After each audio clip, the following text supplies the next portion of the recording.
Okay, guys, thanks. Thanks for coming on behalf of Captain Goldstein. Welcome to Pikesville Training Space. My name is Sean Barinholtz. I am a member here at Pikesville, Anesthesia Critical Care at Hopkins, and the pleasure to serve in the Medical Director's Office, car 609. On behalf of Dr. Pollack, Medical Director's Office, Jeff Sagel, one of the other Associate Medical Directors, Director Shenning, and Captain Willits, on behalf of their group as well. We thank you for what you do and for your dedication for lifelong learning. A big shout out to Ashley Brooks, who's running our live stream. So for those on camera who are watching us on YouTube, keep an eye on the chat. Make sure that you get the sign-in sheet that we'll distribute at some point if you want to get credit for CEUs. That needs to be done during the training. Today we have Linda Toral talking about the dawn in a new era of stroke treatment. Linda is a stroke certified registered nurse and certified neuroscience registered nurse for over 30 years of experience. She graduated from the University of Delaware, where she volunteered on the ambulance, City of Newark ambulance, and in the Newark Emergency room. She began her postgraduate career at the University of Maryland Shock Trauma Center in the neuro-trauma unit. Her love for trauma and emergency nursing then took her to the emergency room at Franklin Square. She's been with Sinai since 2000, holding various positions to include outpatient clinical manager, stroke unit case manager, stroke program coordinator, and her current role of manager of the NeuroRescue Network at LifeBridgehealth. She has participated as an invited speaker in stroke certification review courses and at the Maryland Comprehensive Stroke Conference.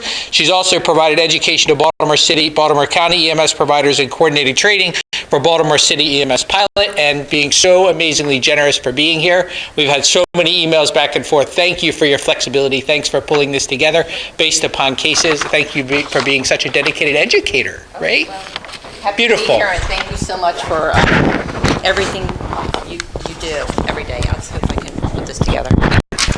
Actually, can you hold that? Sure. Yeah. Maybe. Okay. We know that's okay? Somebody will tell you if they can't hear me, correct? Okay. Okay, thank you.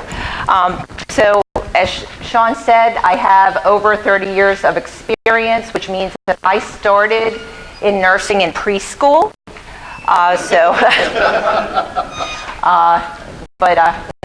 been doing this for a while. This is, I hope, very informal for everybody. You can stop me at any time, ask a question. I know we'll have some questions, hopefully, for the people who are streaming this. I tend to kind of move around. I don't do well standing still, but I'm going to try to stay within camera zone so I don't make Sean crazy back there. But we will get started here, and as the program moves along, you'll understand why this is the dawn of a new era in stroke treatment. I have no financial disclosures. I will disclose, as you can see by those fabulous 80s hairdos, that I've been doing this for a while. Here are my objectives, which I'm really not going to read to you because you can all read. But September, so we're going to dive right in. This was a call that came in to Baltimore County EMS, actually in the Towson area. They were dispatched for a sick person, notice not a stroke patient, 74-year-old female who was 1 day post-cataract surgery at 7:15 with left-sided weakness, facial droop, and slurred speech. But her last known well was the day before at 10 o'clock at night. So, just for everybody in the room, is she a TPA candidate? Just by last known well.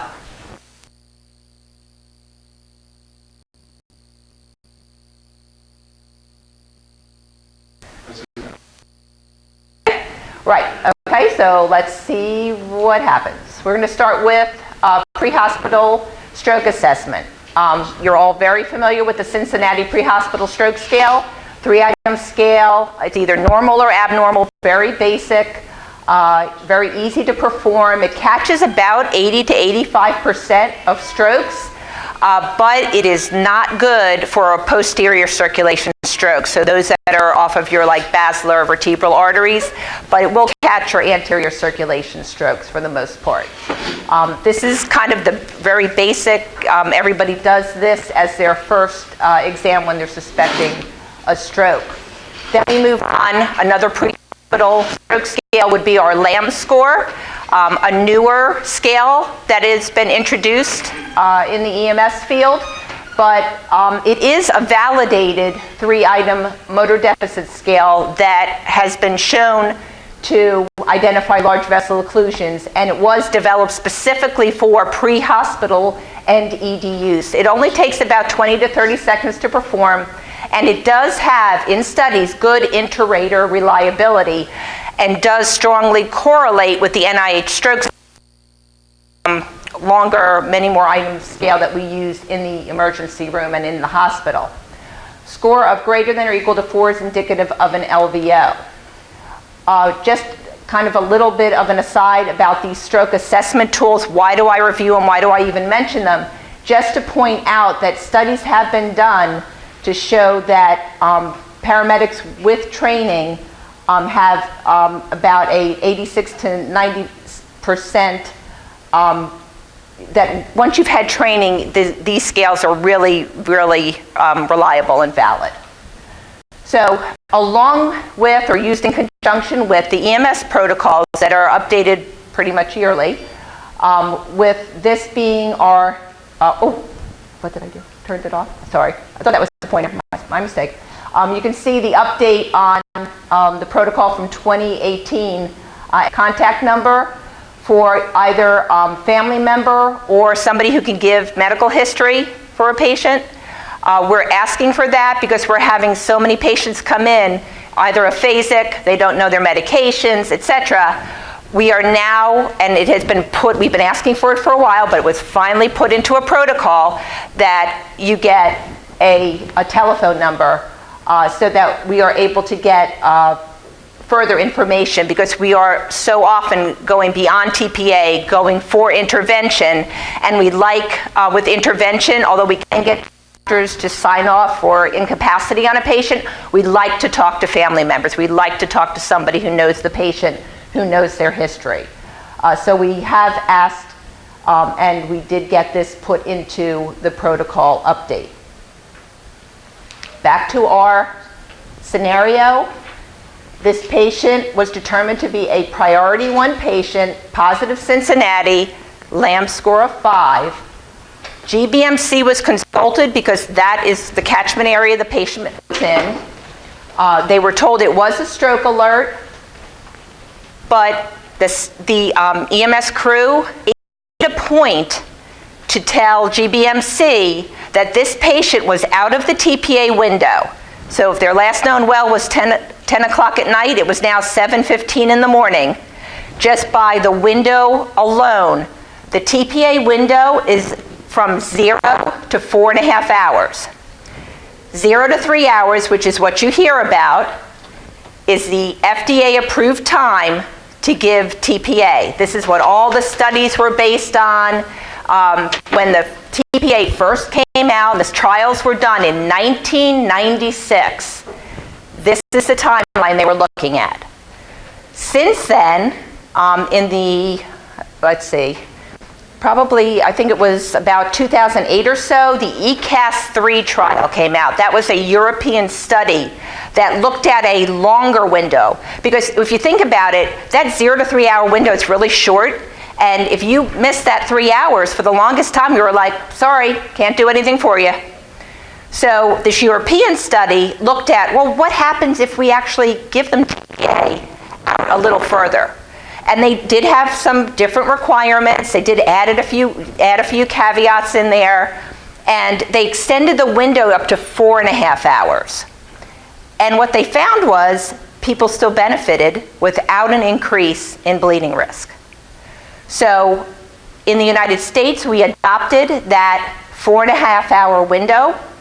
Again, there can always be some slight exclusions, as there always are when you're giving a drug that can cause bleeding. But people can give TPA now out to 4.5 hours. So that is the limit though. Right now we're not giving it outside of a study, we're not giving it beyond 4.5 hours. So this patient was well beyond that. So they were outside the TPA window. The EMS crew knew that and said, this, letting you know she's out of the TPA window.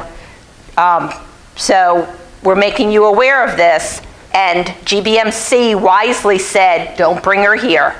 Because all they would have done is transfer her to us. They transfer a lot of patients to us, but what they said was you need to take her to the nearest thrombectomy capable hospital, which is Sinai, to GBMC. So they got Sinai on the line. This was, all your protocols. It was agreed upon, and we knew about the patient, accepted the patient, and we were pre-notified, which is a big plus for us because we have 24/7 neurology mid-levels, and they are in-house. They receive these notifications, and they are in the emergency room waiting for patients to come. So when you're bringing us a patient, they know about it, and they're waiting for them. So when the patient comes to our hospital, when any patient comes in, either by AMBO or they walk in, what we do is this is an assessment tool we use, which is off of the Cincinnati Stroke Scale. This is called the BFAST. And it is, if you remember, FAST is that. And we added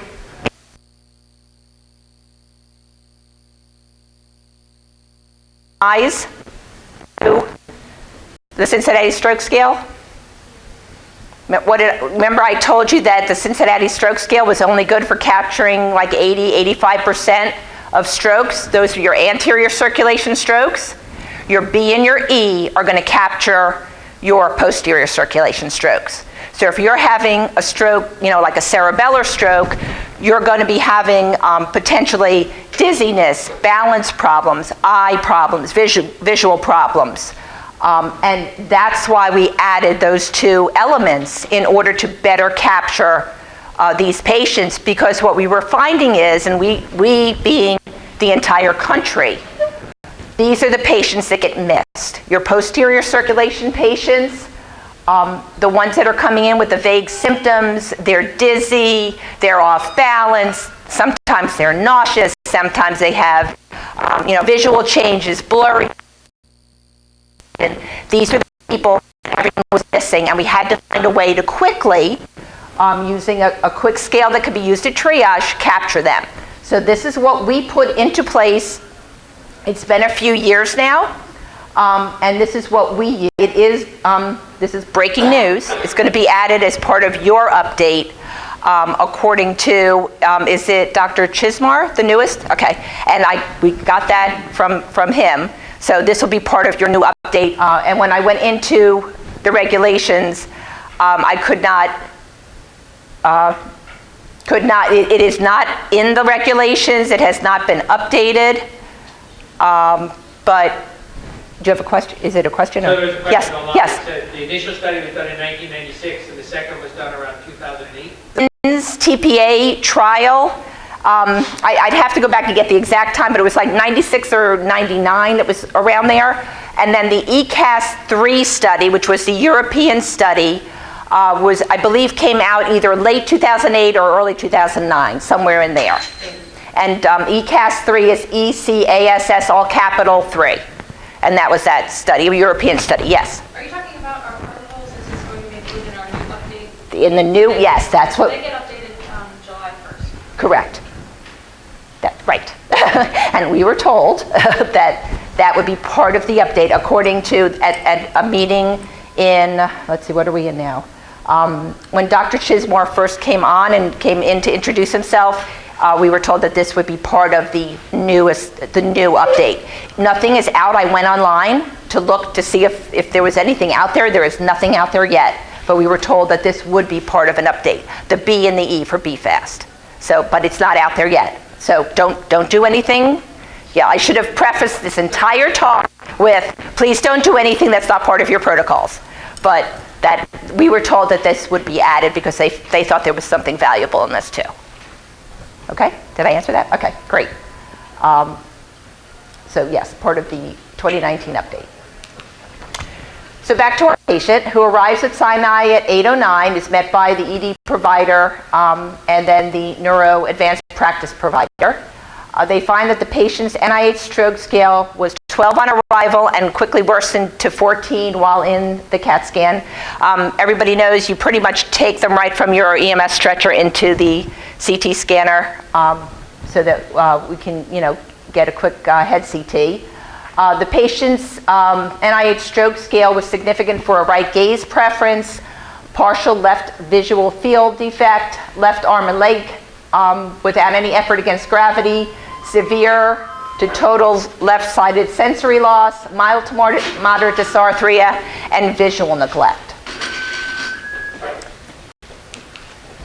So here's the NIH Stroke Scale that I spoke about earlier, just to give you just a quick overview of it, because I know it's not something that you use.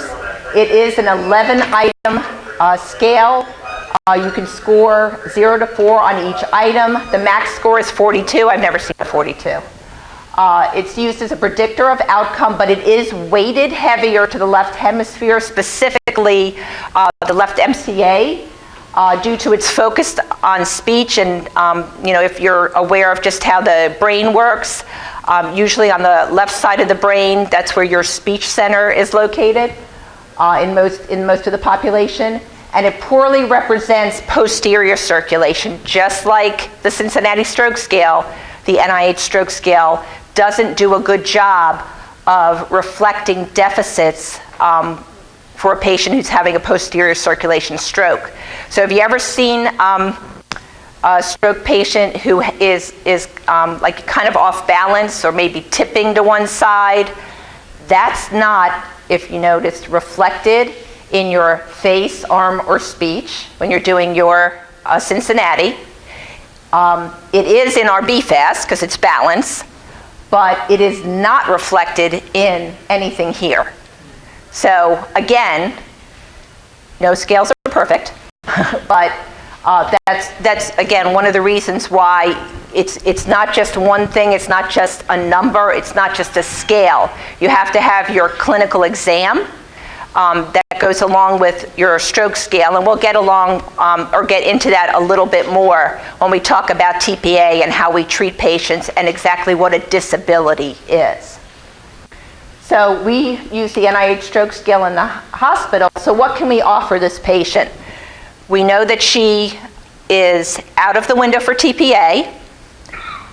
She had cataract surgery the day before she came in. So this is where the dawn comes in. What we're doing for patients now, and I'll references to it for anybody who wants to look into it, but how we're treating patients now that come into the hospital, we have gone from only being able to give TPA up to 3 hours. We expanded it to 4.5 hours. After 4.5 hours, we cannot give you systemic IV, TPA, place, activates, whatever you want to call it, the clot-busting drug. After 4.5 hours, we can't give it to you. We also can't give it to you if you have some other things going on. If your INR is too high. If you've had a surgery, a recent surgery, and again, that's kind of changed over time, but there are certain times, certain surgeries, certainly at those at a non-compressible site, somebody who's had an eye surgery, if you've had a bypass, we're not going to give TPA. But there are other things we can do now, neurointerventional treatment, where we go in and actually pull the clot out of your head by threading a catheter up into, basically through your groin and up into your, remove the clot. And so, yes, I'm sorry. Yes, Is it, can a stroke patient show that they're off balance and not have one-sided weakness? Absolutely. Great question. The deficits you have for a stroke will be dependent upon where in your brain the stroke is. And I'm sure from all of your experience over the years, which is varied depending on how long you've been doing this, you'll sometimes see patients with a facial droop. Sometimes patients will tell you they'll look weak on one side. Sometimes they just have numbness and tingling. Sometimes it's slurred speech. It just really depends. It could be someone who's just off balance. If you have somebody with a posterior circulation stroke, they could be off balance, they could be vomiting, they could be nauseous, they could have, depending on where that stroke is, if it's a basilar occlusion, they can have a decreased level of consciousness. Because, if you remember how the brain is, or how the vessels are in the brain, you've got one basilar artery, you have two vertebrals that flow into one basilar, and then the basilar branches off. But if you clot off or block off that basilar, eventually you're not going to make it. you're going to die. So yes, so to answer that, you absolutely can have deficits and be off balance and not have one-sided weakness. Okay, and then another question is it true that places like Hopkins give TPA up to 6 hours? That's a rumor that has been going around for a while, but I've never gotten a straight answer. I can tell you that IV TPA, systemic TPA, is not given or approved beyond 4.5 hours unless it's a trial or a study. So if somebody is enrolled, there are always studies out there. That's how we learn things. This is how we got TPA, because they did a trial. Let's see what happens if we don't give you anything. Let's see what happens if we give you this drug. Same thing has gone on for anything we do. We do it by learning through trials and studies. There are trials out there that have extended the TPA window, but again, it's a study, so you have to, there's populations, and it's usually blinded, so you don't know what they're getting. And there may be additional imaging. There is a study that exists. I do not know if Hopkins is part of it, but there is a study that's out there now looking at giving TPA based on perfusion imaging. And you're going to see some perfusion imaging as we move forward in my talks and case studies, but I will be referring, and we'll talk about the perfusion imaging in reference to doing thrombectomy, not IV TPA. So if Hopkins is doing that, they may very well be doing it, but they're doing it within a study. So it is possible, but you would have to get that directly from a Hopkins provider. What about global altered mental status? Is it a sign of stroke? So when you say, so what do you? Status. What? Global anything. Okay. Less responsive. Less responsive could be somebody who's got a basilar occlusion. So, if you're saying they're just not responding as well, it could be that. Sometimes confounding factors. Sometimes there's somebody who's got other comorbidities that add to the presentation. It's not always just cut and dry, but just globally altered level of consciousness, I can't say that can never be a stroke. It could be. Again, depending on where the stroke is.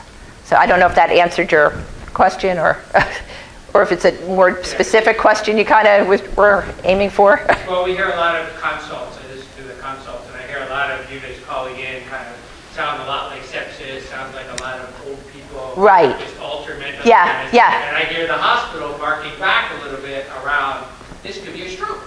Right. In the hospital setting, Yeah. we don't go down the pathway of stroke. Right. We think of Right. sepsis. Right. Well, right. But I will tell you that we don't want you, I think this is, and maybe this is just a Sinai opinion, we want to cast the larger net. We don't want you to have to say, no, this is sepsis. That's really not what we're asking you to do here. You tell us based on your assessment what you think is going on. We would rather you call us or you call it in and we will come to the ED and we'll look at that patient and then we'll go, nope, not a stroke, end it. And we stop the bat. Rather than you thought you better not call. And you bring the patient in and one of the docs says, oh, it looks like a stroke, and then they have to call us and there's a delay in us getting down there. So to the best of your ability, if you've got someone, and I know a lot of times it looks like an old person with a UTI, and we get those too, definitely all the time. But I'm more concerned about units turning around and thinking the UTI is a level 1, right? oh, right, It's a siren. yeah. We don't want to miss a stroke, right? Right. Yeah. Well, but again, that's where you're going through your Cincinnati, and your lambs. So that's where that should maybe get weeded out a bit. So I would say using your tools to the best of your ability.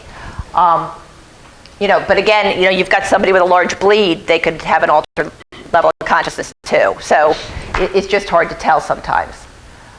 So acute stroke treatment in 2019. We talked a little bit about Alteplase or IV TPA, the clot busting drug, given in the 0 to 4.5 hour window. For this drug, again, we're talking outside of a study, just globally how it's given, to the everyday person in the everyday ED, you must know their last known well time. That's why, I guess a year or two ago, we got that put on the EMS run sheet. What was the last known well time? Because that is so critical. We base, when we're giving this drug, solely off of last known well time. All right? And if you remember years ago, it used to be, when did the stroke start? No. We need to know. That's just when you figured out, or that's just when somebody next saw grandma. It's when were they last well. So that's what we're using for that 0 to 4.5 hour window. Understanding for TPA, we judge by disability. Years ago, when this trial first came out, the studies were done in the 90s, they were not giving TPA to somebody with an NIH Stroke Scale less than 5. Well, I'm going to tell you, I know you're not that familiar with the NIH Stroke Scale, but if we're looking at disability in a patient, if I tell you that if you're globally aphasic, so you can't speak to anyone, and you can't understand anything that anybody is saying to you, is there anybody in here that can either do their job or work in your volunteer capacity? If you couldn't speak to them, if you couldn't speak to anyone, and if you couldn't understand anything that anyone was saying, and if you couldn't communicate, nobody could do their job, right? Or volunteer or participate. Okay, that could be an NIH Stroke Scale of 3. It's less than 5, but you're disabled, right? So when we're looking at giving TPA to somebody and offering them TPA, what we ask is this, what you have here, your symptoms, are they disabling? And what's disabling to you may not be what's disabling to me, or what's disabling to one person is not disabling to another. If my right pinky finger, I'm left-handed, is numb, I don't know that I'm disabled. But the violinist for the BSO, when their right pinky finger was numb, they were disabled. So that's the difference between looking at a number versus looking at a disability. And that's how we, hopefully we being everyone who's giving TPA, is looking at it for the patient, and that's how we offer it to the patient. So it's ultimately their decision, are they disabled? Now clearly if you're leaning over in the bed and you're not moving one side, it's a little more obvious. Eligibility for IV Alteplase, we talked about this a bit, but some of the things you have to meet, some criteria you have to meet is number 1, which is why we ask you to take them right in for a head CT whenever you're bringing a stroke in. Until we get that head CT, we don't know if there's blood in their head. They could have a bleed, so a hemorrhagic stroke, just as well as they could have an ischemic stroke. We can sometimes kind of guess, but we don't know for sure until we get that CAT scan, which is why we ask you to take them right in there, because that's going to tell us which pathway we're going down pretty quickly. Because once we see that blood, they're not getting TPA, right? And they're not going for thrombectomy. We also need to make sure that their finger stick or their glucose is greater than 50. That's why you do a glucose in the field, right? We want to see if it's a stroke mimic versus a stroke. All right, and I'm sure I didn't even put in information on stroke mimics. I figure everybody knows about that, but if anyone has questions, please ask. We also have other things. Their INR has to be less than 1.7. So for those patients that are on anticoagulation, this used to be really easy in the old days because the only drug out there was Coumadin, warfarin, right? So patients would get their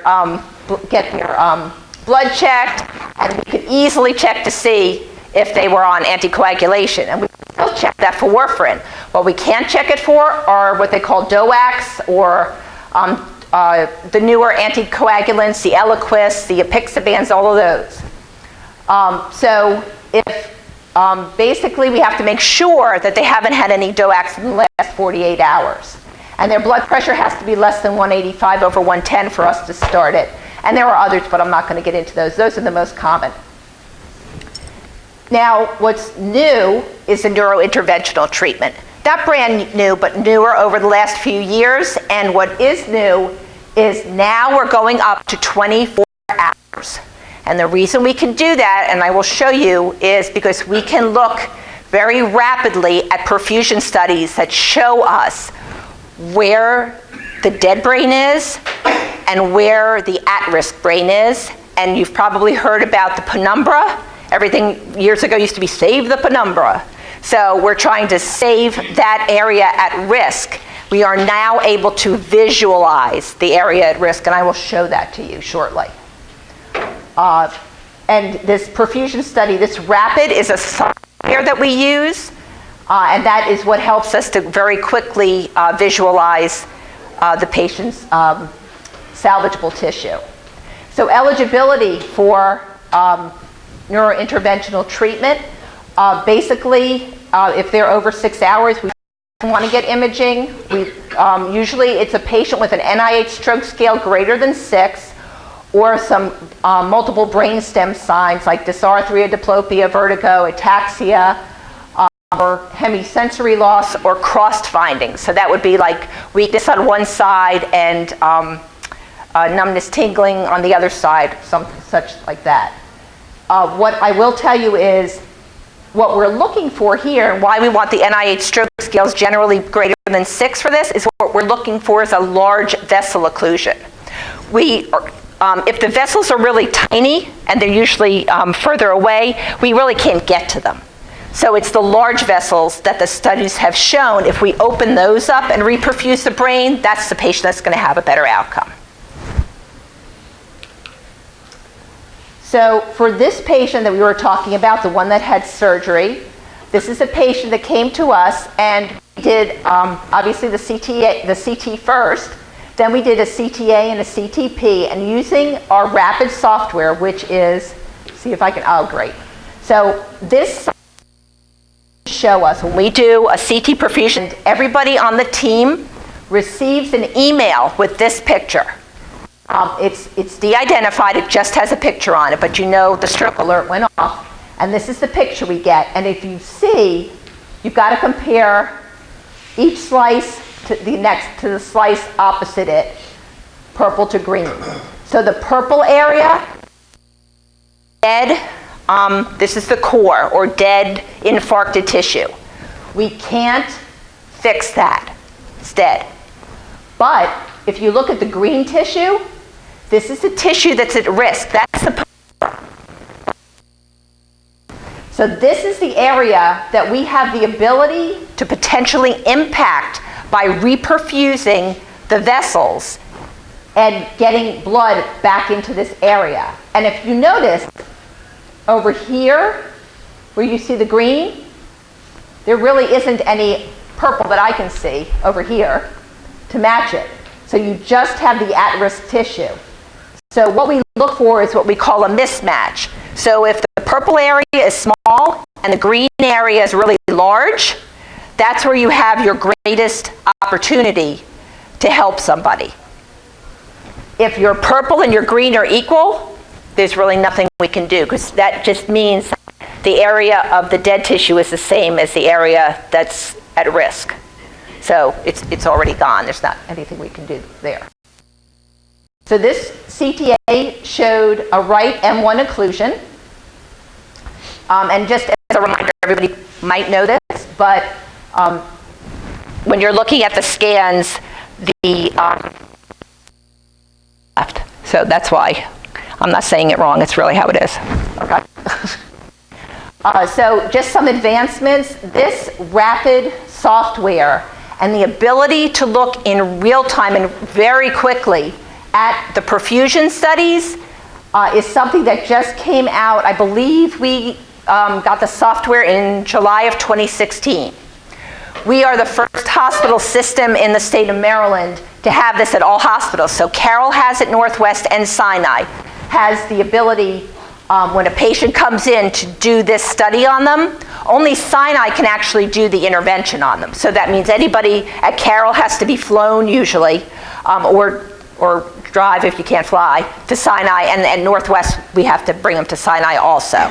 But by getting these studies at the outside hospitals first, we're able to determine ahead of time, can we potentially be of benefit to them, or should we just, if there's nothing for us to do, then there's no reason to move them. Why pull somebody out of their neighborhood if they are up in Carroll County if we're not going to impact them by taking them in for an intervention?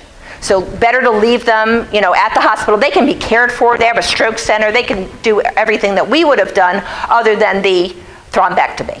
So we are trying to not move people that don't need to be moved and quickly move people that should be moved for intervention. So let's see. Just a description of what RAPID stands for and the fact that it's showing salvageable tissue and which patients would benefit from this treatment. So again, back to our patient. She was taken for intervention. This is just a little bit about our times. Just as we had metrics for anybody who's been in EMS for a while, if you remember when TPA came out, it was just about do we give TPA? For the longest time, we had a lot of ED doctors that didn't believe in TPA, didn't like TPA. No ED doctors in the room, right? Okay. They just don't, they really had a lot of pushback about it because all they heard was there is a risk of bleeding. And the last thing anybody wants to do, any of us, is to make somebody worse. And a lot of doctors had the, oh my gosh, I'm not giving them that drug because they could bleed, they could die. Well, they could also be left with a really disabling stroke. And as studies have been done over the decades, there's a lot of people who have said, a lot of people who've had a stroke who've said, you know what, I would have rather you let me die, because I don't want to live like this. I don't want to live with all of these disabilities. So there's always been a struggle. I think it's better, but I don't want to say that it's 100% at everything you go to. I only hear about other people struggling with doctors in the ED that still don't believe in it. So we look at metrics for intervention and we try to improve them just like we do, or we did for TPA. Over the years, you've noticed there was door to needle time, 60 minutes. Right? Everybody know about that? If anybody heard that that's always what we're shooting for, door to needle in 60 minutes. Who knows what the door to needle time that we're shooting for now is? 45. So we're always trying to do a better job because you've always heard time is brain. So with TPA, what it comes down to is the faster you get the vessel open, the better the person's going to do. Whether that's with TPA or an intervention, that's what our goal is, get that vessel open, reperfuse the brain. So our patient got to the room in 36 minutes. They had, from door to puncture, was 44 minutes, and they were reperfused. Score, that's just a score of how the blood is flowing and reperfusing to the area. Went from flow of 0 to 3. 3 is the best you can get. So they opened that vessel, and when they did the angiogram, they saw that they had a right internal carotid artery and a right middle cerebral artery M1 occlusion, large vessel occlusion. Remember, Lamb's score was 5, right? So it does correlate to this large vessel occlusion. This patient, when she came in, we said her NIH Stroke Scale was, anybody remember? Like 11, 15, I know it was up there. But now it's a 2. So obviously much better, and all she has is left arm and a left leg drift. All right, this patient was plegic on one side. all right? And she had a gaze preference. She had a multitude of symptoms. We got her down to an NIH Stroke Scale of 2, and this was the next day. Then she got transferred to our acute neuro rehab center to work on, strengthening, and she ended up going home with some outpatient therapy. And then there was a follow-up note from rehab saying that she was going to go to Florida. She'll be back in April. So she's one of these snowbirds. So she was able to go home.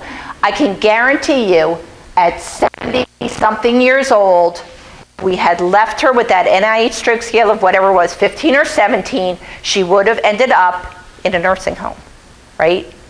So look at the quality we gave her back.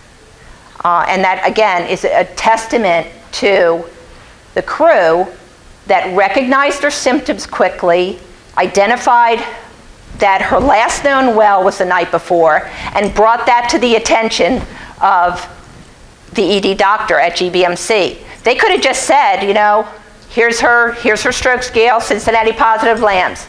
But they made it a point to bring it to their attention. She's not a TPA candidate, or she's outside the window, or her last known well was 2200. So just a little bit in general overview of stroke. Again, it's been about the same for the last, 5 years or so. It's about an incidence of 800,000 strokes per year, one every 40 seconds, and about every 4 minutes someone dies. Yes?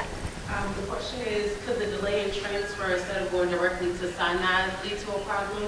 Yeah, absolutely. So leading to a problem, what it does is it's taking longer to let us get to definitive treatment and to open her vessel. Taking her, especially when we've identified she's a large vessel occlusion, we know that GBMC can't open that vessel. They absolutely did the right thing. They have to call it GBMC. There's no question there. But what I'm saying is they brought it to their attention, let GBMC make that decision, because that's your catchment area, that's where you're supposed to go. If this patient was eligible for TPA, if this was within an hour or something, I can't tell you what that doctor may have said. But by sending her directly to us, because she was coming to us or to a thrombectomy center eventually anyway, you at least cut off 2 hours with transport, just because you have to call, you have to get them in there registered, seen by the nurse, seen by the doctor, get their CAT scan. Once they're evaluated as quick as the doctor could be, he's still going to have to call somebody to take the patient, call us, call Hopkins, call University of Maryland, find out who's got a bed, who's got a team ready, and who will take the patient, do some imaging, do they want a CTA? Whereas by bringing her directly to us, we bypassed the imaging at the other hospital, registering, the doc seeing her, and then having to find a transport team to bring her to us. So yes, you definitely save time with this patient. Yes? Do you think there'll be any modifications in the protocol about guidance about where to transport? I think there might, but I can't, because right now it's 3.5 hours. Yes. Window, unless the protocol slide that you showed. That's correct. Go to a stroke That's correct. Now that window is opening up to 24 hours potentially. Right, and I do think that there will be potentially, through some studies that are coming out, through some new pilots that are coming out, or extension of pilots that already exist. And if we have some time at the very end, we'll talk about a pilot that we have been involved in the past and how that might change. But right now you have to do what your protocol tells you to do. But I would say that there's definitely the potential for things to change, and probably will. Yes? What hospitals in the region ran the Baltimore Beltway can do the thrombectomies? Great, perfect question. So Sinai, University of Maryland, Johns Hopkins Bayview, Johns Hopkins downtown. That's it. Okay, anybody else? No? Okay. So I think we left off with every 4 minutes somebody dies. It is the 5th leading cause of death, and most importantly, the leading cause of disability. Back to what we were talking about, people that live after a stroke, if you're living in a wheelchair or in a nursing home bedridden, these are the people that if they could speak would be like, why didn't you let me die? That's not a quality of life that I think anybody really wants, or most people don't want. And that's why we're trying to do the best we can to improve people's odds of a good outcome. So the goal of stroke care, obviously, is to minimize brain injury and maximize recovery. Just a quick update on the types of stroke. We know there is ischemic or hemorrhagic. The great majority, 87%, are ischemic, either due to embolism or thrombosis usually. 13% are hemorrhagic due to breakage of a blood vessel. Oftentimes it is caused by an aneurysm. LVO, large vessel occlusion, accounts for 28 to 46% of acute ischemic strokes. So you can see the value of doing that LAM score and identifying in the field who's having a large vessel occlusion so that we can then make a decision whether it's at the EMS level, potentially in the future, or by when you're calling in and determining where this patient should go, you're determining what treatment this patient is likely to need. And you can see here, 1.9, almost 2 million neurons are lost per minute when a patient is not having their brain perfused. It's a lot of neurons. So just a little bit about the symptoms of a large vessel occlusion, which you probably know from your LAMS score and what items make up the score. Aphasia. So we're going to talk a little bit later on in the presentation about the difference between dysarthria and aphasia. I can't tell you how many times I see patients confused, patients disoriented, patients not, they're aphasic.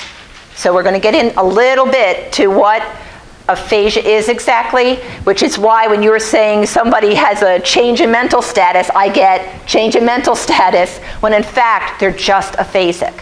So we need to really make sure we're very clear on what aphasia is and also the difference between aphasia and dysarthria, because that's another kind of bone of contention. And when I say how many times I see it in the hospital. I'm not just saying, in dealing with EMS or run sheets. This is happening in the hospital. This is happening, when we hear conversations from nurses on the floor, nurses in the ED, and that's why we want to make sure we make it very clear.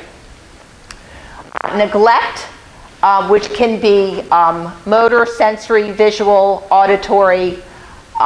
So this is, and anosognosia is just a fancy word for people don't know that they have it.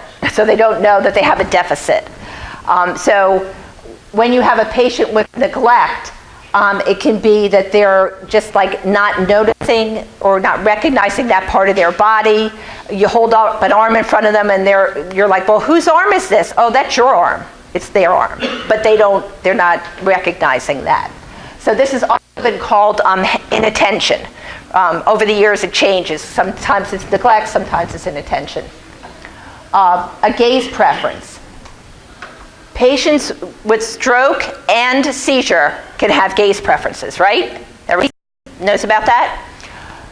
Patients with a stroke will look toward the lesion. That's just one way of remembering it. Conversely, with a seizure, you look away from the irritative focus. So you're looking away from where the irritation is or where the seizure is, but you look toward the lesion in the brain. Okay? And then hemianopia is, as you're seeing with the eyes, you're going to have the same part of the visual field missing. And there's your gaze preference here that we were talking about. So alerts at Sinai and Northwest we have, because we have different time windows. We talked about giving TPA up to 4.5 hours. And we talked about how we can go out to 24 hours if we want to do a thrombectomy. So we have different alerts based on what we think we're doing. So a brain attack or a BAT is for somebody who's eligible for acute treatment, TPA. They can also get a thrombectomy, but we're looking at them like you can get TPA. This is the person who comes in 3 hours, 4 hours, etc. And I know your protocol is up to 3.5, but if they walk in the door, we're still going to set it off the same way. We have symptoms less than 6.5 hours because that's a throwback, taking into consideration that a lot of times you get people saying, what the last known well time is. You might have family members that disagree. Well, I didn't see grandma since yesterday. Oh no, I picked her up this morning to take her to the supermarket. So we just put it at 6.5 hours for our acute brain attack, and then anybody over 6.5 hours becomes our urgent stroke. And these urgent stroke people are the ones that are going to go, if anything, for intervention. But it goes up to 24 hours. And this is just these are our guidelines that we are following.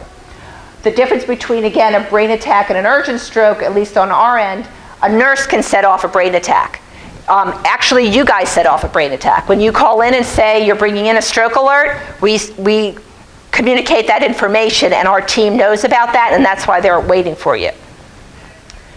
50 a day, because that's how many people can be walking in. To imagine symptoms for 24 hours. This is where that UTI comes in. That's why we're asking our doctors in the ED to take an eyeball this patient. The nurse alerts the doctor, they look at it and they say, yeah, this is a stroke, or you know what, that's sepsis.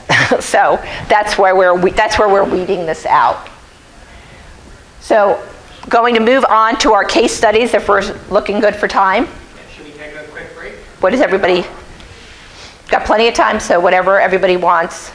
You want to break now or later? Tea break?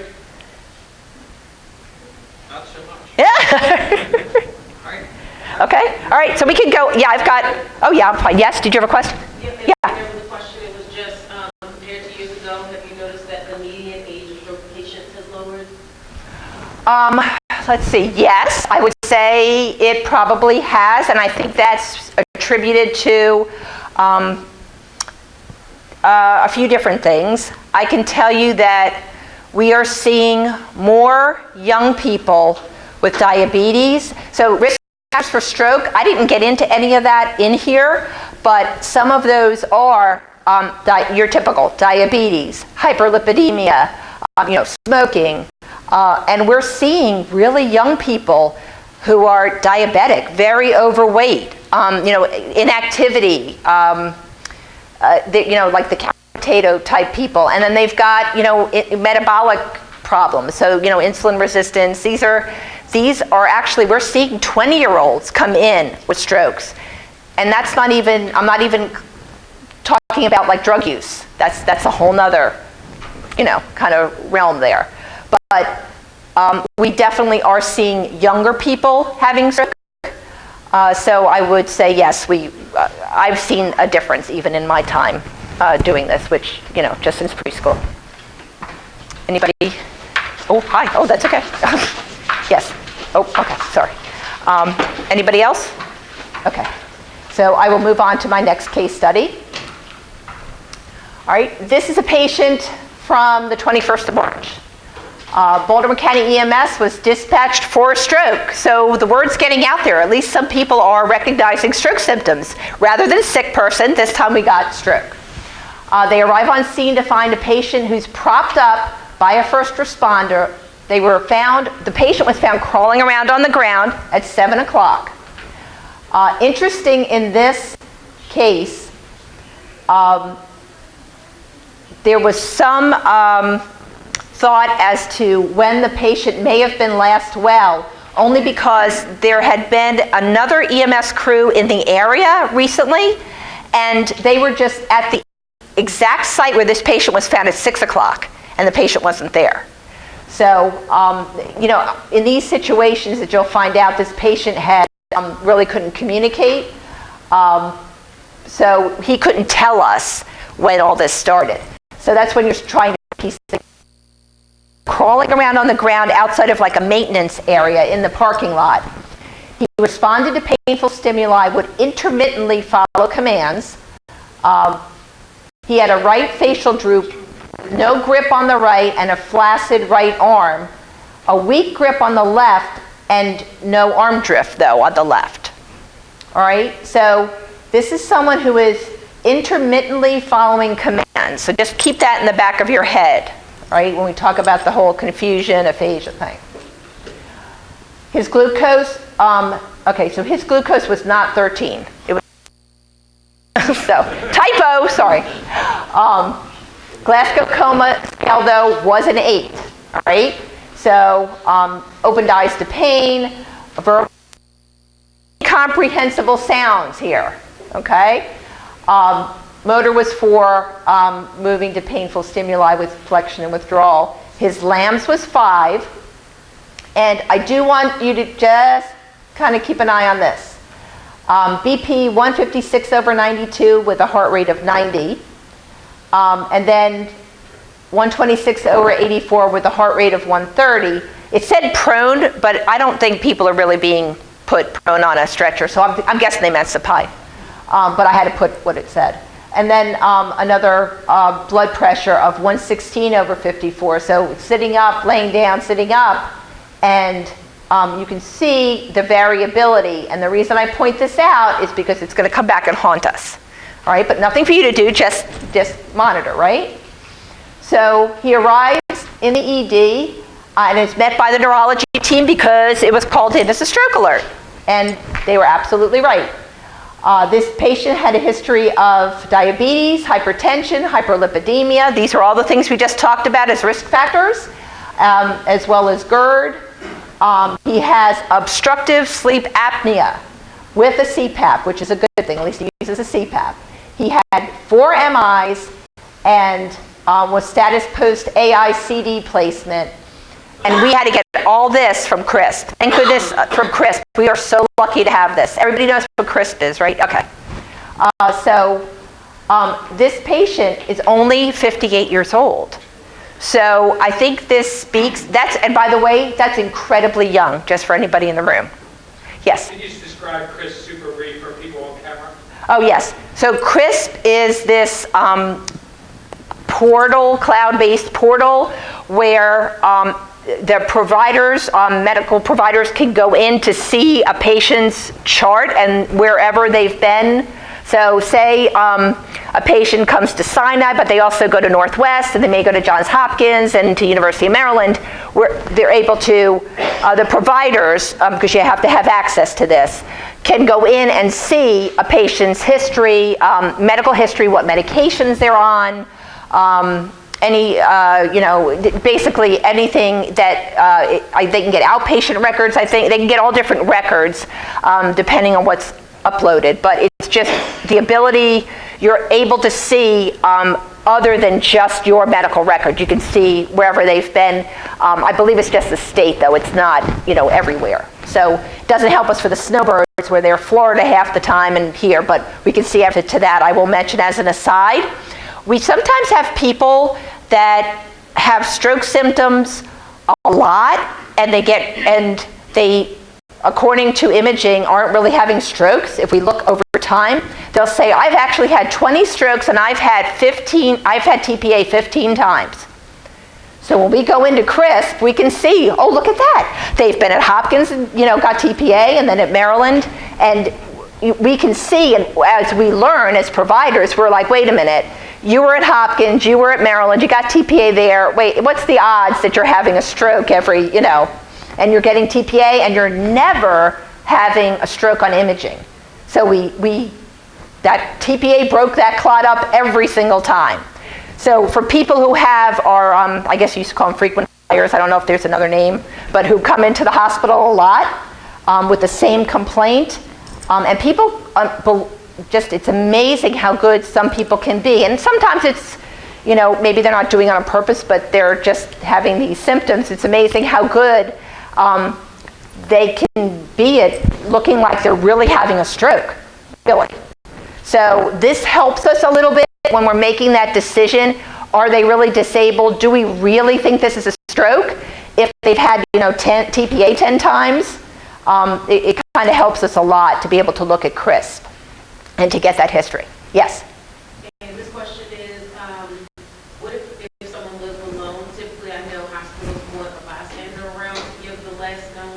known well. If the patient knows their last known well, why is that not accepted?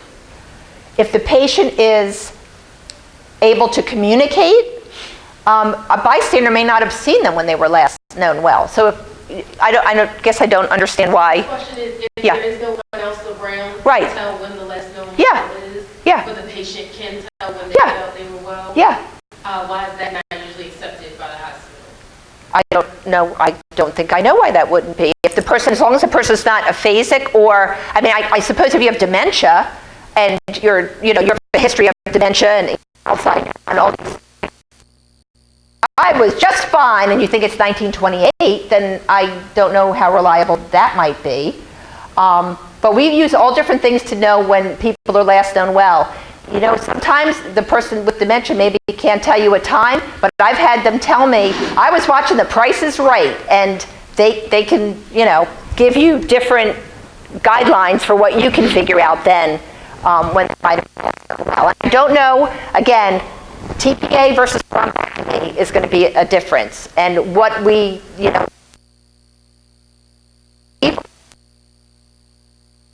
treatment is based on what is really going to be key. But if the patient can tell you, and they're like you or I, this is when I was fine, I don't know why we would need a bystander. We want a bystander, especially for those people who can't give information. And sometimes a person having a stroke, if you do have a family member that can give further information, that person who's having a stroke may not remember that they had, surgery or that they're taking this medication. So, if you've got someone that can help you, I think you want to give as much information as you can, or get as much as you can. Yes. Did someone else have a question? No? Okay. Okay. So this patient comes in, met by the neurology team. We talked about getting the history from Chris. Their NIH Stroke Scale was 27. All right. So he's not alert. We already talked about painful stimuli. He's answering neither the month or the age correctly. He can't open and close his eyes or make a fist. He has a partial gaze palsy and a complete hemianopia. He is mute, so he's globally aphasic. All right? Here's that part about incomprehensible sounds, or someone could say confused, or altered mental status, right? He has a minor facial droop, severe dysarthria. Left leg, there's no effort against gravity. Right upper extremity, there's no movement. And right lower extremity, he has no effort against gravity. So a little confusing there because you've got two legs that aren't moving against gravity, all right? But this is just how it is. This is just, NIH Stroke Scale, you call it as you see it. Whatever they're doing is what you document, okay? He has extinction or inattention. This is what we talked about, where they don't are recognizing, knowing what's going on one side. And he has mild to moderate sensory loss. So that is a significant deficit. Is he just... Yes, right? NIH, anybody work like this? Nobody, right? Found him crawling around on the ground. We got his medical history. Let's assume that he's not on any anticoagulation, any kind of meds. Here's his imaging, okay? So this is a huge bonus points. No doctor may answer. And I know you've been really good so far. Can anyone tell me, say I have the big red circle. Can anybody tell me what that is that I'm circling? What is it? Bleed. A bleed, okay. That is not, so what I'm circling is this, it couldn't really make it a good circle, but this white dot here, or that line, anybody know? It's not blood, but that's what we're looking for, but they don't have blood. Cancer, is it? It's not, no, it's not cancer. This white dot is actually a vessel, a blood vessel, and what you're seeing in that vessel is clot. All right? So in a way, if you want to say blood, but I meant not a bleed. So not blood like they're bleeding. So that is what we call a hyperdense MCA sign. So that's the clot we need to get out of there, right? To reperfuse them. So when we see that, we don't see that all the time. That's like the great thing to see, is to see a hyperdense MCA sign. Because it just shows us, look at that clot in there. When we're doing a head CT, a lot of people say, oh, you're looking for the stroke. We're not looking for the stroke, not the ischemic stroke. What we're looking for is blood, and we don't want to see blood. All right, people who have bleeding strokes or hemorrhagic strokes, they tend not to do well. There's a really high comorbidity, or morbidity, and mortality with a bleeding stroke. If you're bleeding in your brain, there isn't a whole lot we can do for you. I mean, even after all this time and all the advances that have been made, there's really not a lot out there. There's not as much as what we can do for you coming in time with an ischemic stroke. So I know I'm asking you stuff that you have no training on, but I just thought I'd throw it out there. That is a hyperdense MCA sign. And this is a CT perfusion study for this patient. And you can see really large areas, all right, of, that are at risk, decreased perfusion, and kind of small purple or core or dead tissue. So he is a really good candidate to take for intervention because we have the potential to really impact his life. Remember, he's got an NIH Stroke Scale of 27. He is horribly disabled, all right? What this, these are just values down here, this 18.5. We generally are looking for that score to be 6 or greater. So at 18.5, that's just measuring the difference between the dead tissue and what's at risk. So this is a great candidate. And just like, and we'll talk a little bit more in depth about this at the end, but just like we think if you get that patient in there and you give them TPA within 30 minutes of them last being well, we hope they're going to do really well. They don't always. And we'll talk about why that is in a little bit. 27, he's the kind of person we look at and we think, if this is the ideal candidate. He's young, we want to get in there, we want to open that vessel up. So we already talked about this. We know his, who knows his last known well time? Found crawling around in the parking lot. He's aphasic, right? So do we have a last known well time on him? No, we don't know. No idea. We were told that at 6 o'clock when the ambulance was there, or when the other EMS unit was there, he was not in that spot. But how do we know that someone didn't drop him off and throw him out of the car there, right? Last known well is, and tell us, and we just don't have any information, right? So his NIH Stroke Scale is 27. If we don't last known well, is he a TPA candidate? No. Is he a thrombectomy candidate, though? Yes. Yeah, well, candidate. We don't know that we're going to go for sure, but based on that perfusion study, he's a good candidate, and that is someone we would take, and we did take. So he's a candidate. We never promise it till we actually get him in there and do the imaging. So not only is he a candidate, but you can see right here, this is what his angiogram looked like, and this is what we see. They're supposed to be work. Okay. Nope, that is not what I want to do. Okay. How do we go to the internet? Because it should go right from this slide. It won't, what is it? I don't see the link. Well, it's embedded. So it's, well, actually that is the link which I copied, but it's embedded in here. So when I clicked on it, in presentation mode, but it wasn't on a Mac. Is that presentation mode? You just clicked on the slide, it went right, as long as you were in presentation mode, it went right to the link. Just give me 1 second. That's right, no, that's no problem. We can use the link, that's why I put it there just in case. If we just go to YouTube, that's where it is. Oh.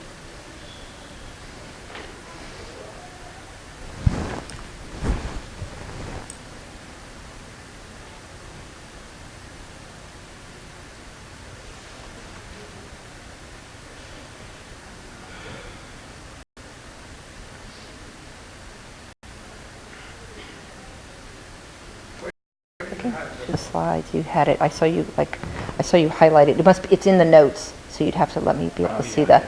Yeah, that you had highlighted it. Oh, I guess not. Okay. Yeah, here it is. That's it.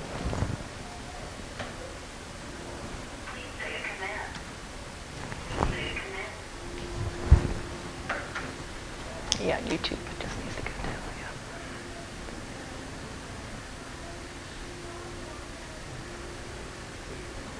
Yeah. Well, if you. Oh, why will it not? Is there some? It won't let you go to YouTube here, or? Huh? Because it. I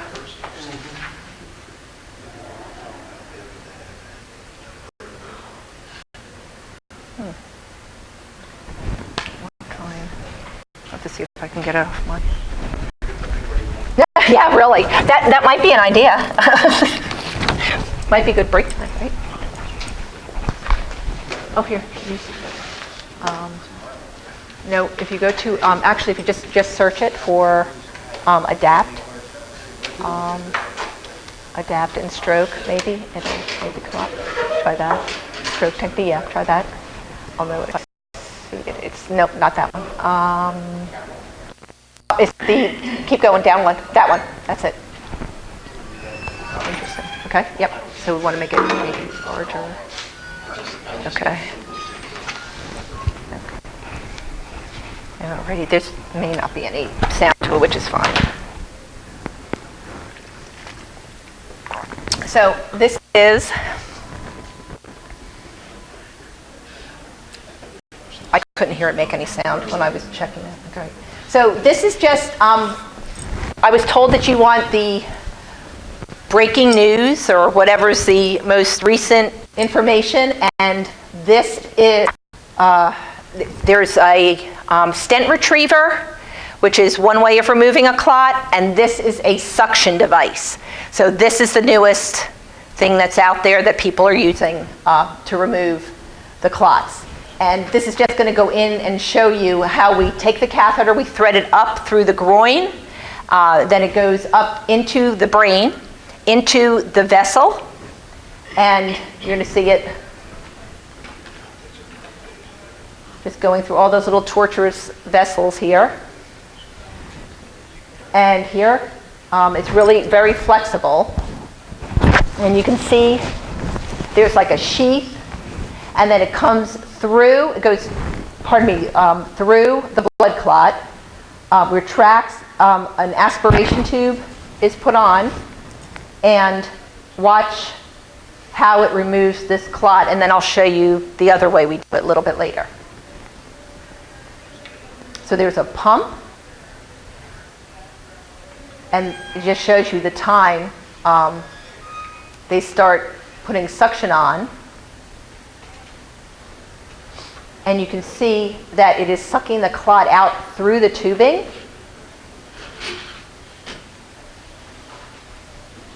And it has like pulsing suction. Since it's ingesting the clot. So it pulls the clot through this tubing.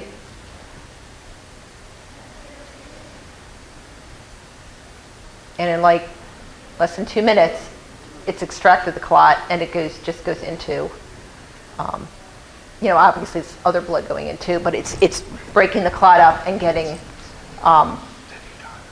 just putting it into that, and I think that's it. Okay. Yep. Okay, how do I go? Yeah, I want to measure presentation there.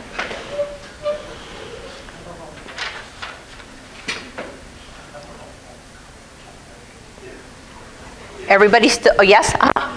So the question is, how do we decide which patient can go to Carroll or Northwest Hospital, and which one we should take directly to Sinai or another institutional hospital based on their presentation? Okay, so you have to follow your protocols. You do exactly what your right at this moment. You follow what your protocols are right now. So for the patient that we talked to, very first patient, they were going and they called GBMC, just like they were calling GBMC to tell them we have a stroke alert. but it was GBMC's call to say, don't come here. That wasn't, EMS didn't make that call. The crew was just providing information, and the ED doctor at GBMC said, I don't want you to bring them here because we can't give them TPA, and we would transfer them anyway. So that's not an EMS call to make at this time, okay? When and if your protocols change, then that would change. As far as Carroll, patients, if they're in your catchment area, you go to Carroll with the patient. If they're in, your catchment area, I know some people have said to us, sometimes Northwest and Sinai is 6 of one, half a dozen of another.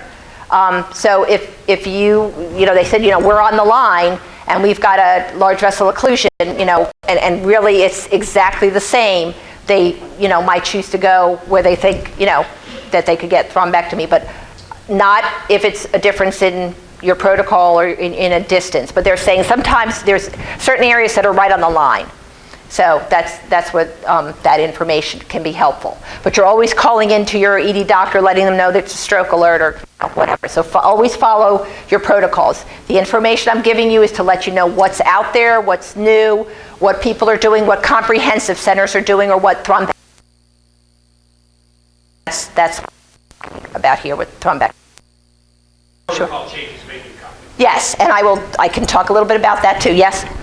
It's important, remember, too, even with having a protocol there, it's the importance of talking to the doctor Yes. on the line. Mm-hmm. I mean, that's what we're here for, to do the right thing. Right. And part of EMS's role, especially as we move forward into the future, is we are the gatekeeper of the proper Mm-hmm. Mm-hmm. And we want to be the appropriate center. Right. If you're directed by consult to bypass, then that's well within our protocols also. Right. And can you sometimes get more than one center on the line? I've heard about people saying, if I have a question, I might get Sinai and somebody else on the line. If I'm maybe, I am not telling you to do anything against your protocol. That's been beaten into me. I know not to say that, but I just, But the key feature there is that we are obtaining medical consultation with Yes. the doctor. Not Yeah. identification to a nurse saying we're going to bypass this and go. yeah. Yeah. They're involved in the negotiation. Yes. And they're absolutely appropriate. Yeah, great. And we've even had a scenario where it was a patient up near Carroll that I think they initially called because they thought it might be a trauma, fall, but upon further information, it sounded more like they had a stroke and that's why they fell.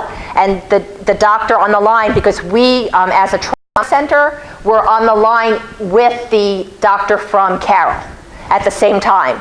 And when we were hearing the story, it was like, no, you need to come to Sinai. And that was a good call for that patient because that patient did have a stroke and did have they were a thrombectomy patient. So let me see, oh yes, okay, great, thank you.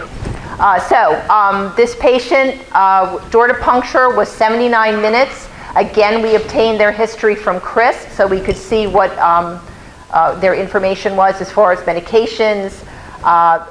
They did have the CT, CTA, CTP, and we showed you that perfusion study. Puncture to recanalization was 16 minutes. That's a record for us.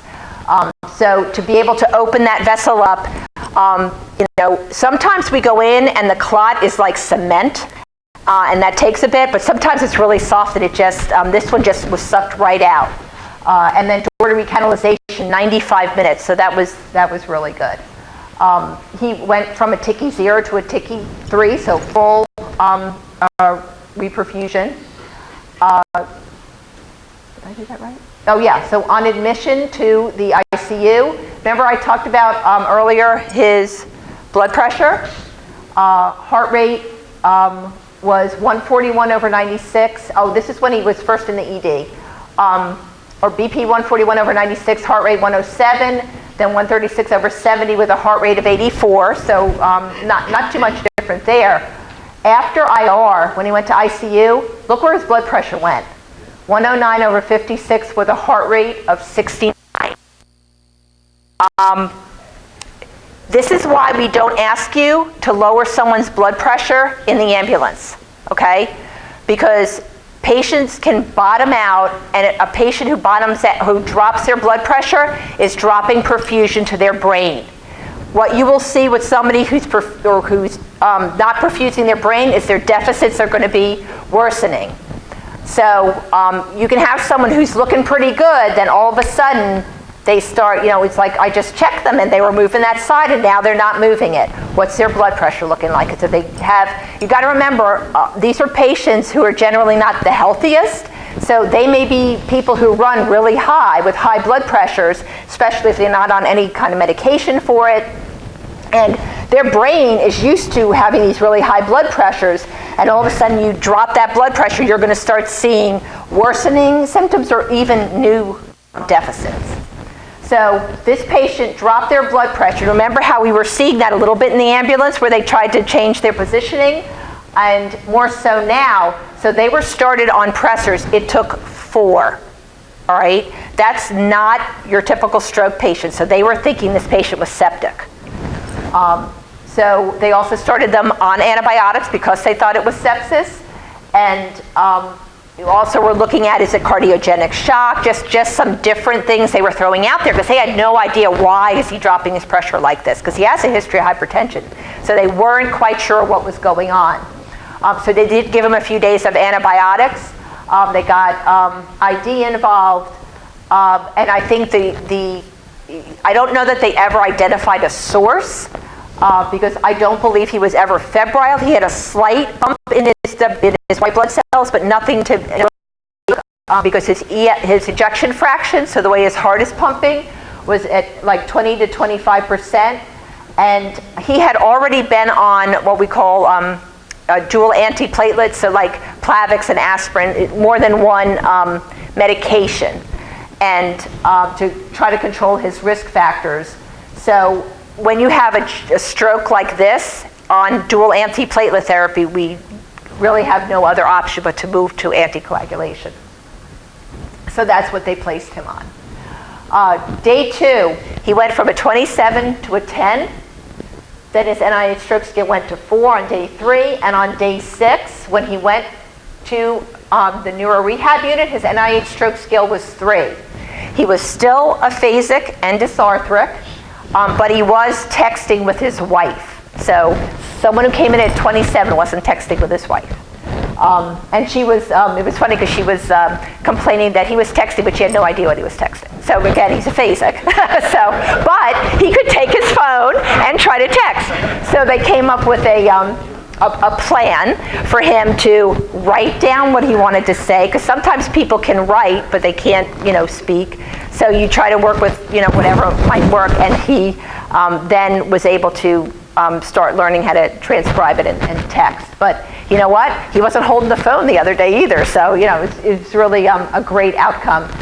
So his plan is to discharge home with outpatient therapy.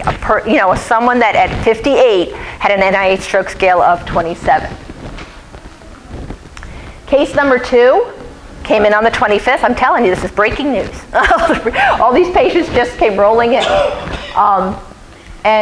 This patient was actually, EMS was dispatched for a fall in the Giant parking lot. This patient was called in as a fall, so they went out thinking it was a trauma, came in or arrived at the scene to find an 86-year-old male lying on the concrete in front of the supermarket. Per his wife, he actually wasn't feeling well when they drove to the supermarket. But they got there, he got out of the car, and he and she were walking in. She actually was using a walker because she was the one with the problem. He's great, but she had the walker. So they're walking in, and she said she just looked at him, and he had this blank stare, and then he just fell face first down. And then she tried to catch him. So imagine the little lady with the walker tried to catch him, so she went down too. She unfortunately did not get hurt. EMS called in and consulted Sinai for an patient with altered mental status, and you'll see why, after a fall. So this is that question we get, is it the chicken or the egg? Did they fall and get an altered mental status, or did they have altered mental status and then fall?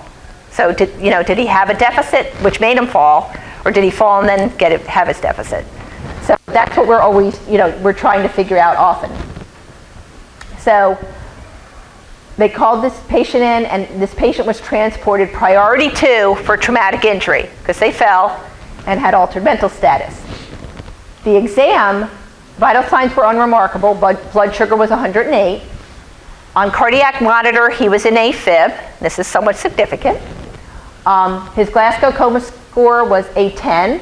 He opened his eyes to voice, but he had incomprehensible sounds. Those incomprehensible sounds will get you every time. And he was localizing to pain.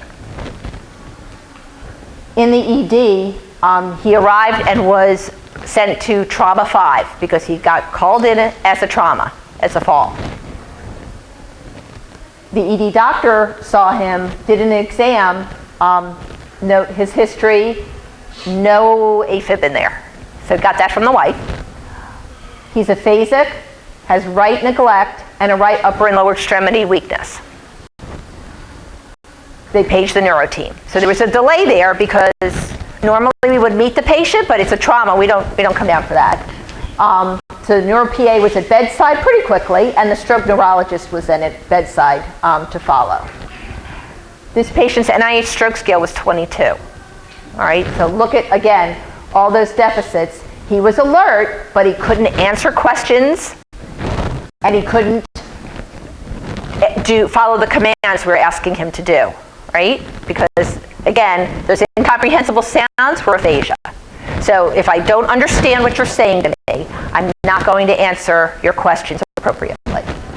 And sometimes, it can even be no sounds at all, so they can be mute, which is sometimes people don't remember that too. And it's not because they're being uncooperative, they're just not able to speak. Again, a partial gaze palsy, a complete hemianopia. He did have some facial droop, had no drift of the left upper arm, but no movement of the right upper, and also no effort against gravity of the right lower. His left leg did have some effort against gravity, no ATEC, and severe dysarthria. Here's his head CT.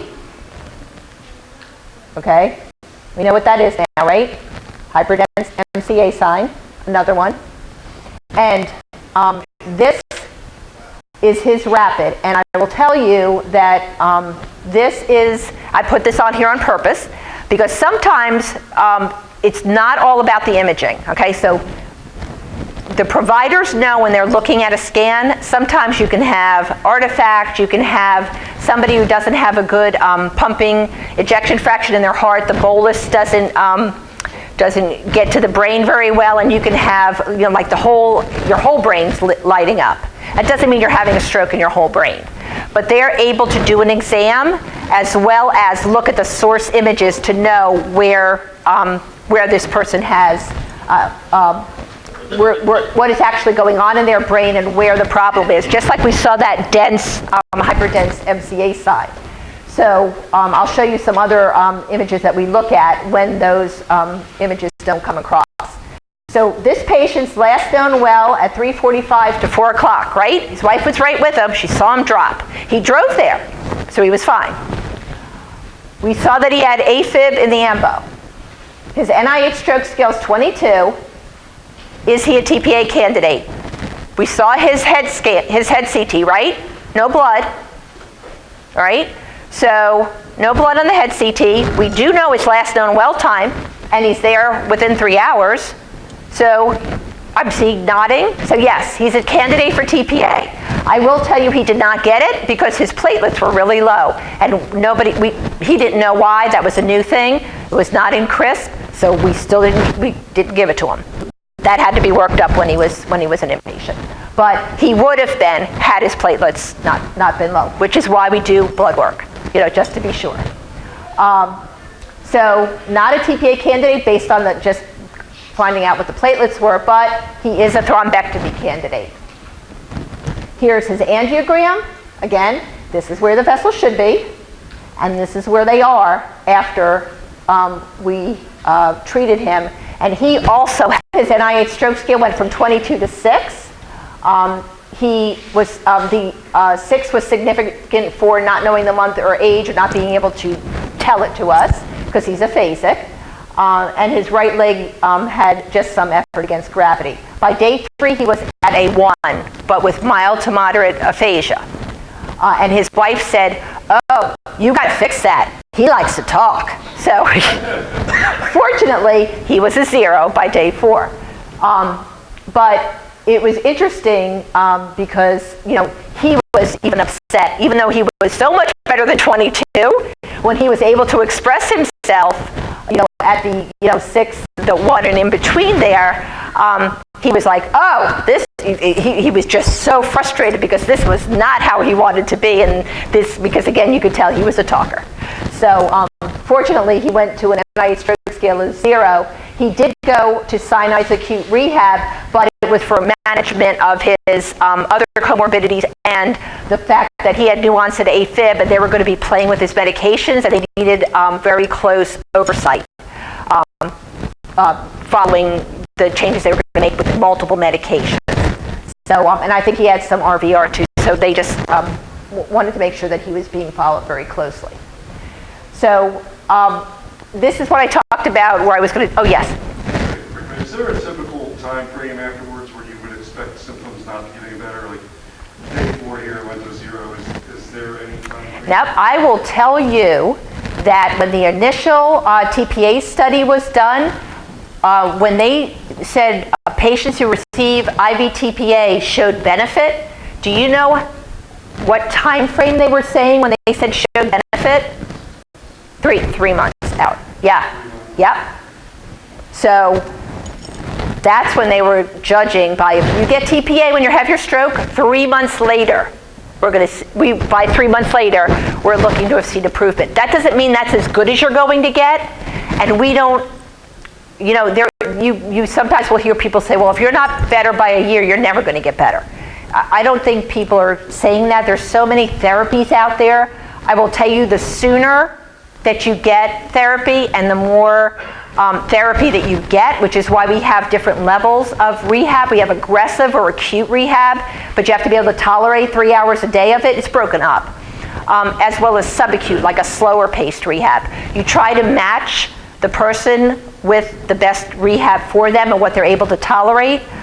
Certainly you want to give them a trial. If you think they're on the borderline, try to go to giving them more, because the sooner you get therapy and the more therapy you give them, the better chances that they're going to do better. But there are some people that are just ill and have comorbidities and are, you know, have other things going on with them that they're just not able to maybe participate at that level. And sometimes they can later on, but just not right as they get discharged from the hospital. Yes? Can you clarify that the TPA studies saying that there were immediate improvements that lasted, that were persistent for 3 months? Nope. At 3 months? Nope. There were only improvements at 3 months. They were looking at some. Now, certainly some people did get better quickly, and quickly could have been, you know, a few days.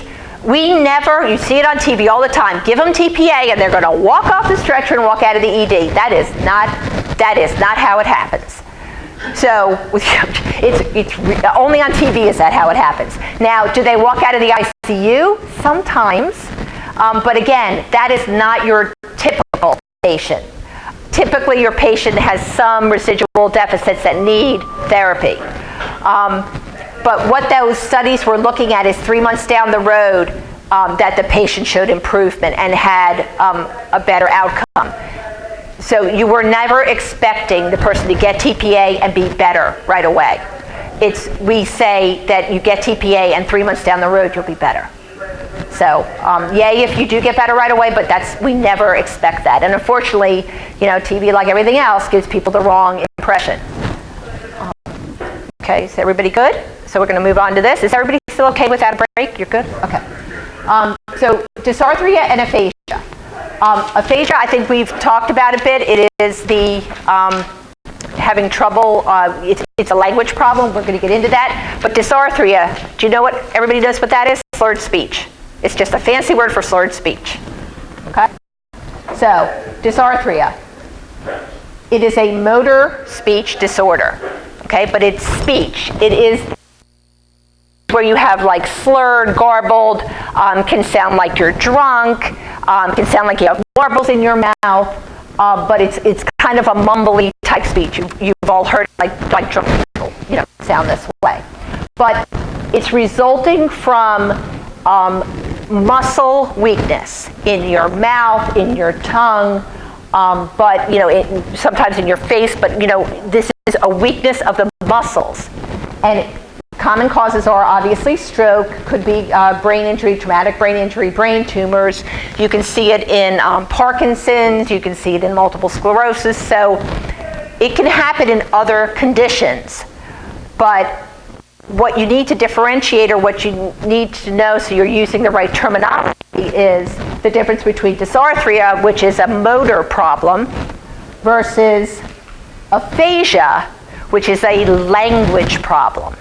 Okay, so this is where you get those incomprehensible sounds. If you ask the person a question, what's your name? Rabbit Garage. Well, unless their name really maybe is Rabbit Garage, which, you never know. But they're going to say things that are not appropriate to the question you ask them. Or they may not answer at all. Okay? They might have that have aphasia be either oblivious to it. So, what's your name? Rabbit Garage, door, system, carrot, orange. And they're just smiling and just chatting away because they think they're saying it makes total sense to them. But you have no idea what just happened. You might also see people who are trying to answer your question and they're looking frustrated. They know they're having trouble either with word finding, or they said something and it did not come out the way it was in their head.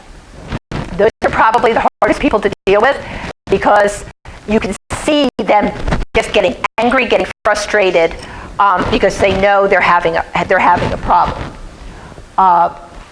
This, like I said, is a language problem, and it really depends on where in your brain the stroke is, and that's why you're seeing this.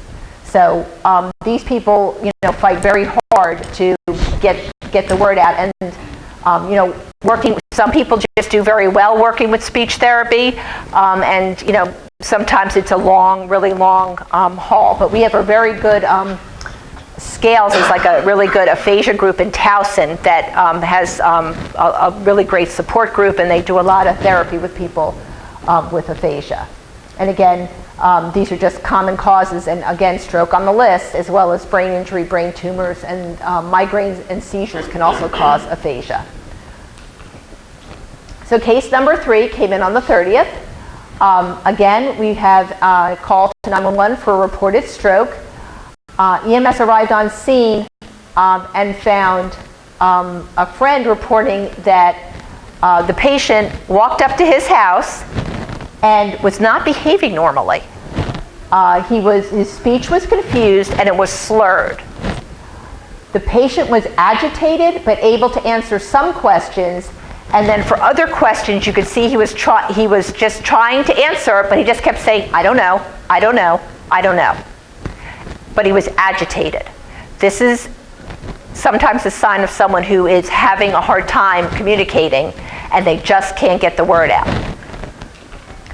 On exam, blood sugar of 126, BP as noted, Glasgow Coma score 14, eyes spontaneous opening, verbal score was 4 for disoriented but converses, and motor score of 6 because he was able to follow commands. So Cincinnati Stroke Scale was positive. His LAM score was a 1, just for the facial droop, but his arm drift and grip were normal. Okay, remember he walked out, he walked over to this friend's house, but he just was not speaking appropriately. So when he got to Sinai, he was triaged and seen by the ED doc. And by the way, this was called in as a stroke. So, good job. They had a really hard time trying to obtain a history from him. Went into CRIFs, went into emergency contact. They said, we last saw him a year ago. Well, last known well a year ago. So we were eventually, through a lot of patients, able to get some information from him that he went to bed normal the night before, but he woke up with symptoms. And then he said his left eye was bad. So we found on exam that he was both aphasic, dysarthric, had a hemianopia, and he did have extinction. So at this time, the ED doctor paged the neuro team for an urgent stroke. He was not eligible for TPA, so he's outside the window there, but he was eligible for thrombectomy. Once again, we see our friend, the hyperdense MCA. His NIH Stroke Scale was 8, so certainly much, as you can see, when you don't have motor involvement, your score is much lower. But he definitely did have aphasia, which will give you, significant points too. His assessment and plan, this is a history they were able to get off of CRISP. He was able to communicate, but by nodding, but sometimes his answers or what he was nodding to wasn't always appropriate. But he did get across when he was last known normal. He had expressive greater than receptive aphasia. So expressive being how he could communicate versus what you were saying to him. So he wasn't able to speak maybe to you, but he could understand what you were saying to him and maybe mimic or follow your commands, what you were telling him to do. He did have a right field cut and a right facial droop. Once again, the perfusion that's, again, all over the brain, but no core. It's a good sign that there's no core, but sometimes with motion artifact, we can see, again, the scan and the perfusion not being as able to exam by the CT and by using a different picture on our cerebral perfusion. So this is your T-max, and what this shows you here is when they give them the bolus of contrast is how long it takes to get through the brain, and you can see where you have the red, this is where it takes longer, so it's not perfusing as well, and that is the perfusion deficit we talked about, like where that green area is. So this is what the doctors also look at, especially when the other one doesn't look as well. When I tell you I'm making it cut and dry and saying, oh, we look at this, they look at everything. So they're really taking everything into consideration as well, especially as the exam and the history. And they saw that this is where his perfusion deficit was. So they took him to IR, and we see again, this is where we want to see, we're missing a really large branch over here that we see over here. So they were able to reperfuse him. His door to IR was 95 minutes. So you can see that he was a lot longer than our previous patients, but that's because we were having a hard time getting the information. We had no next of kin. We had no information. And the best we could do is what we were getting from him. There was nobody who lived with him or knew him that could give us information.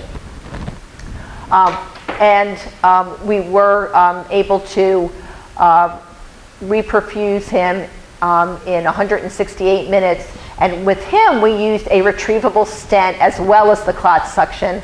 And I will show you. This is a stent retriever. So this, just like the other catheter, it's threaded up through your groin. I would say that the groin is where it goes the most of the time, but it can also go into your wrist. So, but we just have gotten used to saying it's puncture. But it's wherever they need to go. Sometimes we go in and they've got such bad atherosclerosis, it's like crunchy in their groin, so then we don't go in there, and which is another wrestle. Is it done under general anesthesia or sedation? I'm sorry, say it again? Is it done under general anesthesia or sedation? Depends on the patient. Absolutely, yeah. Most of the patients are confused and they want to hold still. Right. So they go to sleep. Right. So the patients, that's exactly what happens. I just figured you'd be the. But we try not to anesthetize them because we then want to see how they're doing right after if we can. But if we don't trust, certainly for the aphasic patient, that they're going to hold still. The last thing you want when you've got a brain or a catheter in your brain is for you to be doing this or sitting up, and we've had that happen too. Somebody who seemed really cooperative, and all of a sudden they sit bolt upright on the bed, and you're like, oh. Yeah. Oh yeah, yeah. So, you don't know always a lot of things. Oh yeah. Yeah. So this is just the stent retriever, how it looks when we pull out the clot. And there is clot on the, you can see it's about 4, 5, 6, 7, 3.5 centimeters. And that was pulled out of someone's brain. You remember he was an 8, the following day he was a 1. And all he had was a facial droop. There's his tiny little stroke, that little dot you see. And he actually went home, I believe, at a 0. So he had no needs, no pee, remember he walked out, so he went home. Very quickly, and this will be, I think you'll have access to these slides. These are the 2 trials, the first one being DAWN, hence the dawn of the new era in stroke treatment. And these are the trials, DAWN and Diffuse 3, that told us that we could go out to 24 hours with our thrombectomies. All right? And this is just a little bit that I wanted to kind of relay to you. You've always heard time is brain, time is brain. But what we're finding is, and the reason we do the perfusion studies, is that it's not just time, it's actually the tissue. And by looking at patients, sometimes we treat people very quickly and they do great. Sometimes we treat them very quickly and they don't. So it can't always just be time. There has to be something else that comes into play with that. So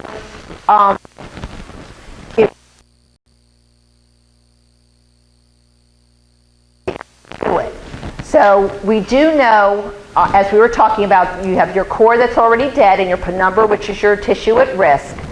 But if you restore perfusion before cell death, that's where you have your opportunity to impact their disability. So always early, early is better than late, no matter what. And but sometimes, as we've seen from last known well, can be okay. And sometimes early is still not going to do the trick. So we do know that the core, we do want it to be as early as possible. So what it comes down to and what predicts a good outcome, certainly the time to reperfusion, how quickly you can reperfuse them, and the degree of reperfusion. But really, it's about the adequacy of their collateral circulation, and I'm sure you've all heard about collaterals before. So other vessels, when there's a blockage over time or stenosis, other vessels kind of take over, and that's where their collateral circulation comes in. And it really depends on how good their collaterals are and what we call the eloquence of the tissue. Basically, that's location, location, location, like in real estate, right? So certain parts of your brain, you can have the tiniest little stroke and you can have a tiny little piece of brain, but that's an important piece of brain. And you have a lot of deficits. You could have a larger stroke in an area that really you won't notice the deficits as much. So that's the eloquence of the affected tissue. And that's about it. And that's just me 30 years ago. And actually me, so it's me, my roommate, and then me, my roommate, same roommate from 30 years ago. So still doing volunteering, and that's at Blue Mountain Ski Patrol. So thank you very much. I really appreciate you being here, and thanks for everything you do. And I am cognizant of the time and that you want to leave, but if anybody has any questions, I'm here, so. Yes? Now, do you get many cases where somebody, some of these are very vague presentations. Yep. Mm-hmm. They're minimized down and you don't notice them until way late after we've arrived and they haven't been pre-alerted to you. Do we ever get cases where, so they don't initially come in as a stroke alert and then those, I would say, because we trust our ED docs, so we kind of depend on them to do a good exam, or we're actually the triage nurse first.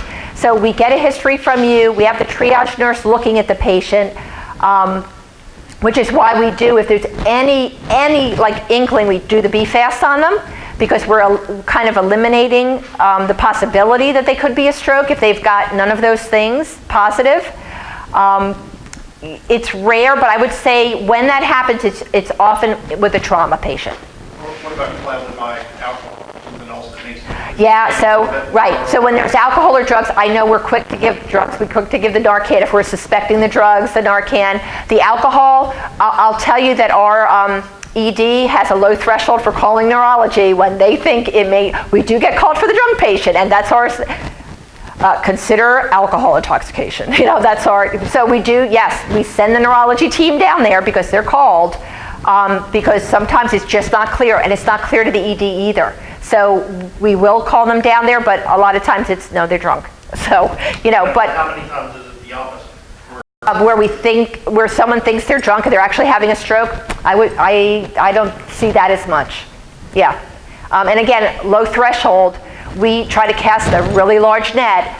We're fortunate to have 24/7 neurology mid-levels that come down, and they come down quickly, but they're really good at what they do, so they pretty quickly can be like, nah, that's not it. And our ED docs, we really rely on a lot too, and they're good about that. Okay. For a while. Mm-hmm. Is there anything with the brain if you suddenly reperfuse a brain that hasn't been perfused? Can you promote more symptoms for the first couple minutes? Or Well, there's actually, the arrhythmia is not so much what I hear, but actually there's reperfusion injury that you can have. So if you, whether it's with TPA or with mechanical thrombectomy, and sometimes people reperfuse on their own, if the tissue has been without circulation or blood flow for a while, that tissue becomes friable and more easily tends to bleed, or it may. Now, I will tell you, sometimes people have what we call petechial hemorrhages or hemorrhagic conversion, so a little bit of hemorrhage. Those people still tend to do better than the people we don't treat at all. So just because there's a little bit of blood doesn't mean that's a bad outcome in the long term. Remember, we said that we're trying to do something for someone and make them better over time, so 3 months down the road.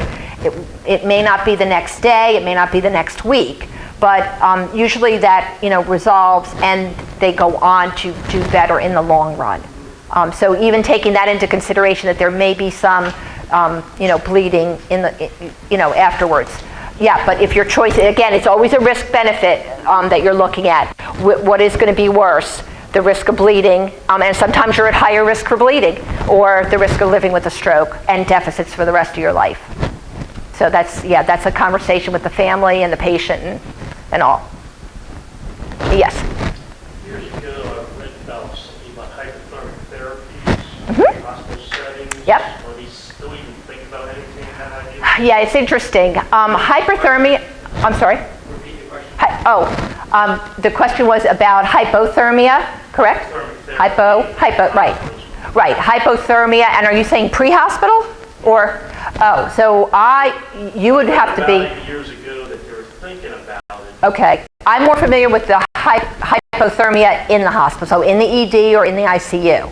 So I'm not familiar with hypothermia. I don't know how you would accomplish that in the short time that you have them in the ambulance. I don't even know how you would do that with what you have. So I think what I'm familiar with, I can speak to, is ED or ICU. I can say is they keep trying, and we do not.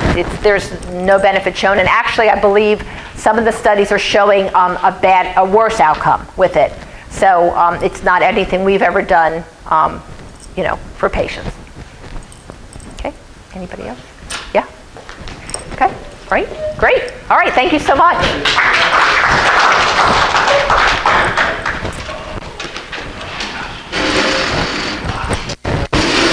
Oh, you're welcome. Absolutely. Oh, absolutely. My pleasure. Thank you. My